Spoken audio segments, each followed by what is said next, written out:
As we've been reporting, the duty to intervene by police is again being debated nationwide after the beating death of Sacramento native Tyre Nichols, allegedly at the hands of police in Memphis, Tennessee. 5 officers have been fired. 5 charged with his murder, and this morning we're learning that 1 additional has also been relieved of his duties. With me now live, Rashid Sadiq, the co-founder of LEAD, the Law Enforcement Accountability Directive. Good morning to you, Rashid. Good morning, Satiri. First, you have seen the video of the violent encounter Tyre Nichols had with police on January 7th, the one that led to his death. We want to get your reaction to what you saw. And as we again air some of that video, we want to warn viewers that they may find it very disturbing. What went through your mind when you were watching that video? I thought of George Floyd, and it was just horrific in the way that they beat him beat him, kicked him, hit him with batons, and enjoyed the action. It was disgraceful. I just don't understand why. And the kid never ever used a curse word. He was trying to understand why he was stopped, which I'm now finding out that there has not been confirmed the reason for the stop. But this is a ongoing issue in our communities. We've been over policed and sometimes being pulled out of cars, as you see here, unjustified. And so I'm glad that they had video of this outside of the body cams that they had on, because more than likely, a lot of times that does not make it into public records. So, and I think there's a big issue in Memphis because he was the fourth killing by police in the last 2 months in Memphis. That is just a frightening statistic. 5 Memphis officers allegedly involved in what led to Tyre's death. 5 that have been charged, a 6th, as we mentioned, that has now been fired as of today. Family attorney Ben Crump called for a duty to intervene kind of ordinance or law in Memphis to help in situations like this when should never happen again, so that would be a preventative measure. Duty to intervene was debated after the police killing of George Floyd.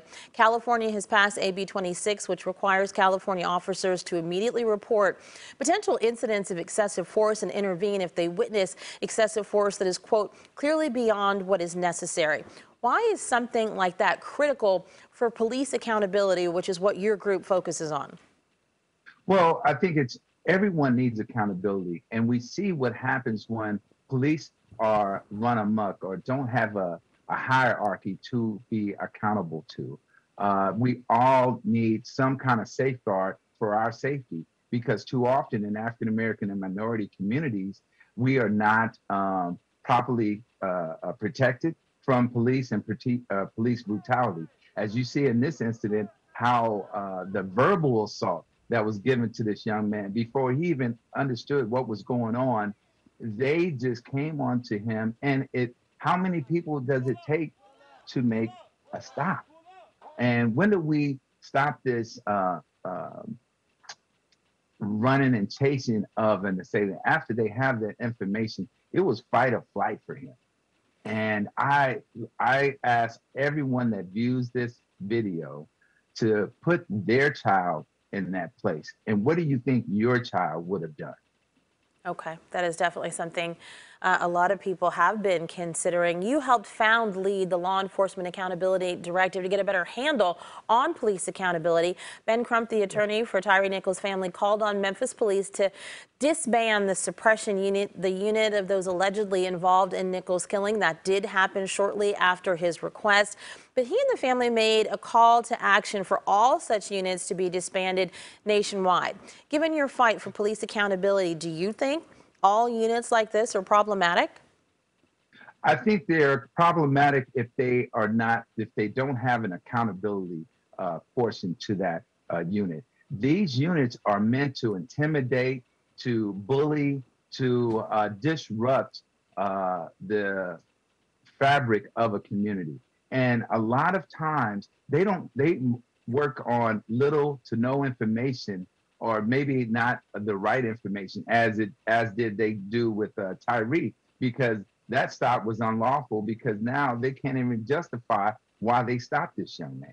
So I would agree with Ben Crump about disbanding this type of tactics, and it's more of a military type of force that goes into a community.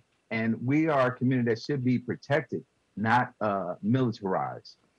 Alrighty, this is definitely something that we will be speaking a lot more about as more and more comes out about this particular situation, and looking into the suppression units that if they are disbanded across the country, if that does get to be a trend, or if people start changing what the accountability streams are for those units. Thank you so much for your insight this morning. Thank you.